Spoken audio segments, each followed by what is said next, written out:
ইরানের IRGC American নৌবাহিনীর একটি ডেস্ট্রয়ারে হামলা চালিয়েছে।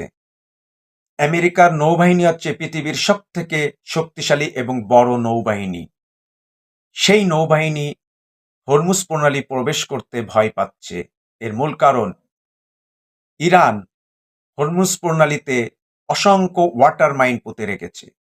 তাছাড়া ইরানের কাছে রয়েছে ওয়াটার মিসাইল, যা পানির ভেদ করে হামলা চালাতে পারে। হরমুজ প্রণালীতে প্রবেশ করতে আমেরিকার কাছে এই মাইনকে প্রতিরোধ করার মতো ক্ষমতা আমেরিকার কাছে আপাতত নাই। যদি আমেরিকা প্রবেশ করে, তাদের জাহাজগুলো ধ্বংস হয়ে যাবে। সবাইকে অসংখ্য ধন্যবাদ। আমাদের YouTube channel counter image subscribe করে পাশে থাকুন। আসসালামু আলাইকুম।